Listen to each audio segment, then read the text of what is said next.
Okay guys, so check it out. I cannot get in there without damaging I can heat the glue up, but I really don't want to go through all that trouble right this second. But if you look at the controller, there's a TP20 point, T as in Tom, P as in Paul, 20. And if you look, there's a very small circle right beside TP20. Then there's a second circle. Then there's a third one straight under that. That's the last point you need to solder to. So looking from left to right, if you see TP20 on your board, there's the first one, there's the second one, then there's a third one down. You need to solder to that point. So that's 1 point. Is the third one down from TP20. You need to put, so that's 1 point by itself, and it's the third one down.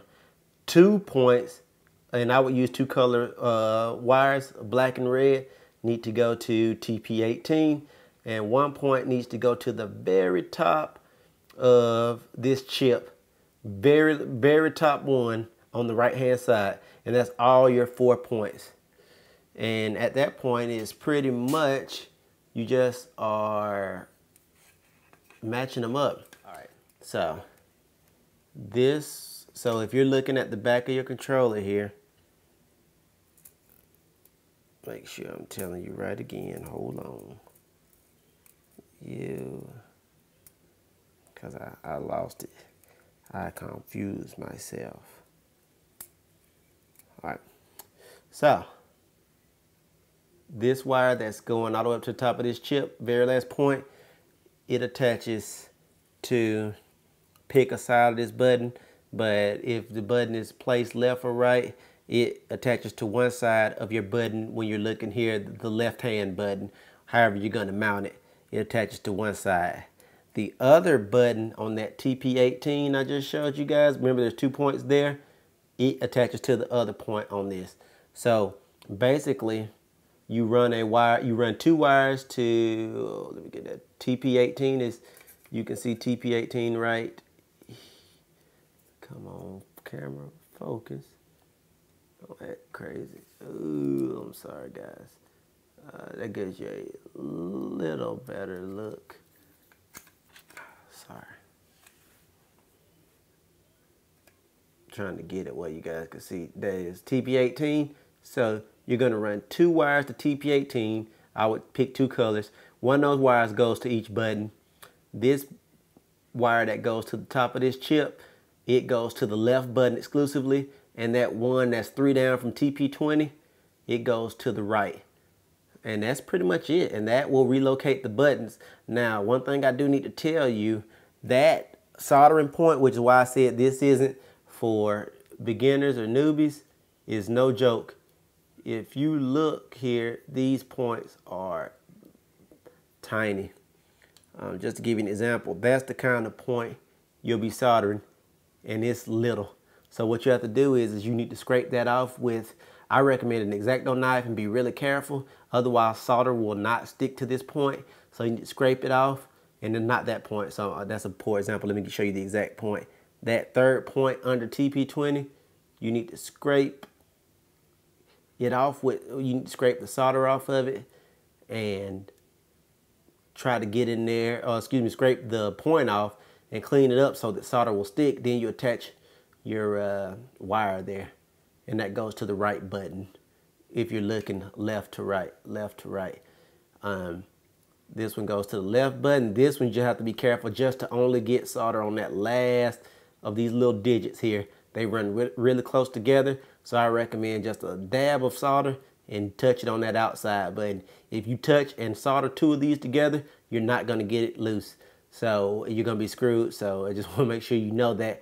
So unless you have a desoldering iron. So I strongly recommend being extremely careful when you solder those points. TP18 is pretty straightforward and pretty easy, and that takes 2 wires. You just dab some solder on it and boom, it's connected just that fast. And you run one of these to the left button location, one to the right.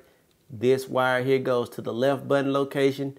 This little wire here goes to the right location. And remember, it's TP20, 1 beside it, 2 down, 3 down. It's the third one down, is right there.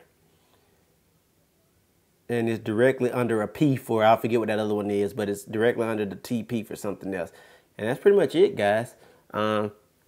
Once you do that, before you put your controller back together, I would strongly recommend you guys testing it. So put the back on it and test it. And I will show you guys how to actually do that. Most people, after they do this, this mod, including Scuf, make these wires long. And the way to get around these longer wires is that they take this back and gently twirl it to kind of braid those wires together. And I'm going back the way they went. And once they do a few twirls, they just hold it. They make sure everything is attached and is working. And the next step, obviously, is putting your battery back in. So you're just gonna line your battery up, and it goes in a single way. But you're gonna line it up, and once you line it up, you will seat your battery like I've done, and then you will basically close the controller and take your time and do a good job. And if it doesn't close down like it looks like it's stuck here, damn, I almost got tongue tied. Don't worry about it. Just slip it over. Make sure everything is tucked in and start massaging it back into place. And it's little bits here and there. And then once everything's massaged into place, you should be able to hear it snap into place right here too. So listen. So it's closed. From this point, I would turn on my system, make sure it's working, like listen for my system to come on. My system just came on. The controller should sync to the first spot or second spot or whatever it is. And you'll be in good shape. Bingo, I'm in the one spot as you can see there. And then I would go in and test it to make sure that these two not only work, but these two work, because the X and the Y are in effect what you are cloning on the back with your buttons. Once you are sure that everything is working, your controller's back together, I would then take all of my screws, drop them into their respectable positions, and begin the final reassemble once I'm sure that it works and everything is fitting correctly. And you just take your time. Like I said, you don't want to scar up your controller, and you'll be in good shape. And that's pretty much all to this particular mod. I mean, it doesn't take long, but if you F up, you know, you're out of 60 bucks or yeah, 60 bucks for a controller pretty much. So, you know, I strongly recommend taking your time and doing this one right. Otherwise, you're going to be in some trouble. If you got any questions, guys, feel free to hit me up. Let me know. I will start posting more stuff to the Facebook page soon, which is Ichiban Stunner Gaming. We also are going to start a new one, Electronic Truth Gaming, that will deal with everything else. So all that stuff is coming really soon. You know, when I say we, I mean me. There's nobody else but me that's doing this. So, you know, feel free to let me know if you guys have questions. I hope this works for you. Like I said, and I'll say it again in this video, if you're unsure of your skill level, don't try this one. Just letting you know. Otherwise, good luck to everybody else. Sorry I couldn't get a lot closer on the board, but I think, you know, you can kind of follow that if you know what you're doing. That's all I got, guys. This has been part 3 of my Scuf gaming controller. See you guys on the net. Icebox83 is my PS3 name, 2 X's, and it's the same on Xbox with 3 X's. That's all I got. Peace.